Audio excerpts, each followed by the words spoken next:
कोई जिन का चिरा घिसना नहीं है, जहां पर आपने जिन का चिरा घिस लिए और आपके जो पैसे हैं ये आपको बनने स्टार्ट हो जाएंगे। क्योंकि यहां पे अगर आपको कमाना है तो आपको सेक्टर को आइडेंटिफाई करना पड़ेगा कि कौन से सेक्टर में कमाई के जो ऑप्शन है ये निकल कर सामने आ रहे हैं। और जब आप ये होमवर्क करना शुरू कर दोगे तो आपके कमाने के जो चांसेस हैं ये आपको खुद ही खुद बनते हुए दिखाई पड़ेंगे। और अगर आप आज की बात करें तो एक ऐसे सेक्टर की मैं आपसे बात कर रहा हूं जिसपे अगर आप नजर डालें तो ये आपको फार्मा सेक्टर की कंपनी नजर आएगी। और इस कंपनी को अगर आपने सही मौके पे पकड़ लिया, जिसका प्राइस आपको तकरीबन 2 से 3 के आसपास ट्रेड कर रही है, तो मुझे लगता है कि मल्टी बैगर जो रिटर्न है ये आपको डेफिनेटली बना कर देगा। और ऐसा मैं क्यों कह रहा हूं, इसके पीछे अगर आप असली कारण देखें तो जितने भी एफआईएस की बात कर लें, डीआईएस की बात कर लें, प्रमोटर्स की बात कर लें, सबने दबा के डिलीवरीज के अंदर उठाई है। और जिस तरह के कामकाज ये कंपनी करती है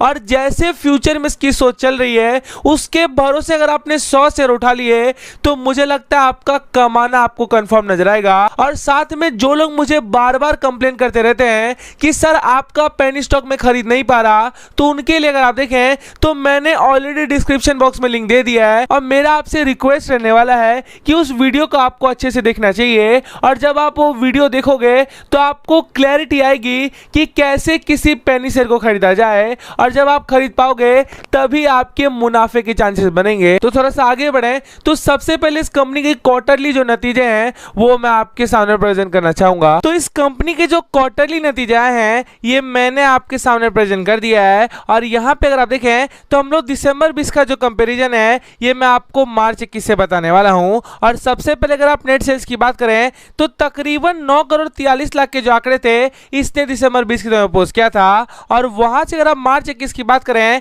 तो ये जो आंकड़े हैं ये आपको 30 करोड़ तक बढ़ते हुए दिखाई पड़ा है। और यहाँ पे अगर आप तेजी की बात करें तो 218% की जो तेजी है इसके टोटल सेल्स में आपको देखने को मिलेगा। और इससे आपको साफ पता चलता है कि बाजार में इस कंपनी के जो कामकाज हैं ये आपको जोरों शोरों से चलते हुए दिखाई पड़ेंगे। और इसका असर अगर आप ऑपरेटिंग प्रॉफिट पर देखें तो तकरीबन 2.5 करोड़ के जो लॉस थे इसने दिसंबर 20 के पोस्ट किया था। और वहां से अगर आप मार्च 21 की बात करें तो ये जो आंकड़े हैं ये आपको 8.5 करोड़ तक बढ़ते हुए दिखाई पड़ा है। और यहां पे अगर आप तेजी की बात करें तो तकरीबन 450% की जो तेजी है इस 3 मंथ के पीरियड में आपको देखने को मिलेगी। और थोड़ा सा आगे बढ़े, अगर आप नेट प्रॉफिट के ऊपर ध्यान दें तो तकरीबन 7 लाख के जो प्रॉफिट थे इसने दिसंबर 20 के पोस्ट किया था। और वहां से अगर आप मार्च 21 की बात करें तो ये जो आंकड़े हैं ये आपको 3 करोड़ 96 लाख के लॉस तक पहुंचते हुए दिखाई पड़ा है। इस लॉस को देखकर आपको थोड़ा सा अटपटा लगेगा क्योंकि बाजार में परफॉर्मेंस की बात करें तो दिसंबर से कहीं बेहतर जो इसके परफॉर्मेंस है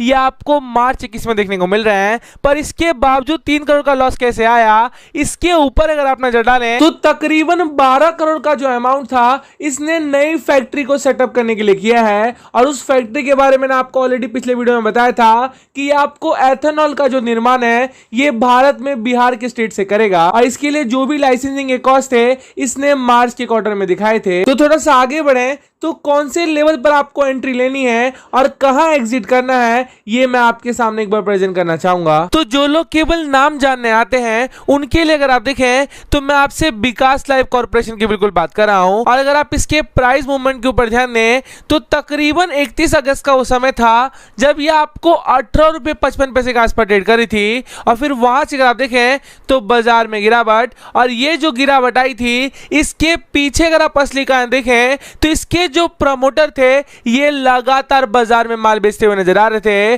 और माल जो बेचा जा रहा था इसके टोटल जो डेप्थ थे उसके गिरावट के लिए दिखाई पड़ रहे थे। और उस कारण से अगर आप ध्यान दें तो 23 फरवरी को तकरीबन 2 रुपये 55 पैसे का जो लो है ये आपको बनाते हुए दिखाई पड़ता है। और अगेन अगर आप इस प्राइस से देखें तो बाजार में तेजी। और अगर आप आज की बात करें तो आज है 23 जुलाई, और अगर आप प्राइस के ऊपर ध्यान दें तो ये तकरीबन 4 रुपये 30 पैसे के आसपास ट्रेड कर रहा है। और इस लेवल पे अगर आपने इसको पकड़ लिया और यहां से अगर आप सपोर्ट की बात करें तो 200 दिन का जो ईएमए है जो कि आपको तकरीबन 4 रुपए के आसपास देखने को मिलेगा, ये आपको स्ट्रॉन्ग एसएल लेकर चलना चाहिए। तो मुझे लगता है यहां से जो पॉसिबल टारगेट है ये आपके पैसे बिल्कुल डबल करते हुए दिखाई पड़ेगा। और साथ में अगर आप लॉन्ग टर्म टारगेट की बात करें तो ये जो 18 रुपये 55 पैसे का प्राइस है ये अगेन टच करती हुई दिखाई पड़ेगी। और ऐसा मैं क्यों कह रहा हूं, इसके पीछे जो असली कारण है वो मैं आपके सामने एक बार प्रेजेंट करना चाहूंगा। तो इस कंपनी का जो शेयर होल्डिंग पैटर्न है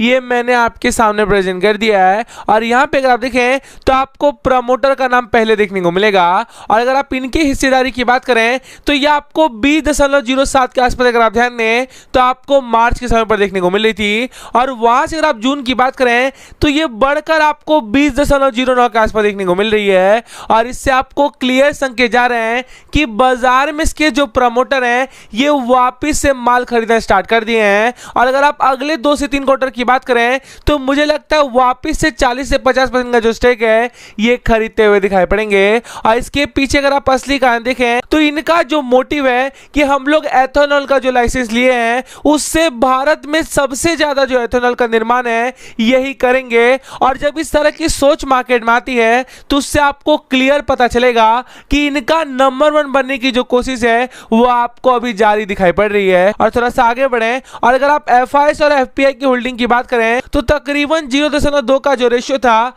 ये आपको मार्च के समय पर देखने को मिले थे और वहां से अभी की बात करें तो ये बढ़कर आपको 1.19 के आसपास बढ़ते हुए दिखाई पड़ा है और इससे आपको क्लियर संकेत जा रहे हैं कि ये जो कंपनी है उसमें प्रमोटर तो माल उठा ही रहे हैं, साथ में FPI की बात कर लें, FIS की बात कर लें, उसके बाद अगर आप DIS की बात कर लें, सारे जो लोग हैं ये माल बढ़ाते जा रहे हैं और जिसके हाथ से माल खींचा जा रहा है वो आपको हमारे और आपके से इन्वेस्टर नजर आएंगे, जहां पे अगर आप देखें तो लगातार गिरावट बनाकर आपके हाथ से माल खींचा जा रहा है और इसको समझने में अगर आपने गलती कर दी है तो जैसे कि मैंने आपको चार्ट पे बताया कि अगर आपने अभी के लेवल पर इसको पकड़ लिया तो आपके पैसे डबल करेगा, तो वो मौका कहीं ना कहीं आप चूकने वाले हो। तो थोड़ा सा आगे बढ़े तो इस कंपनी की जो अदर डिटेल्स हैं वो मैं आपके सामने प्रेजेंट करना चाहूंगा। तो इस कंपनी के डिटेल आपके सामने आ गए हैं और जैसे कि मैंने आपको पीछे बताया कि हम लोग विकास लाइफ केयर लिमिटेड की बिल्कुल बात कर रहे हैं। तो अगर आप इस कंपनी के कामकाज की बात करें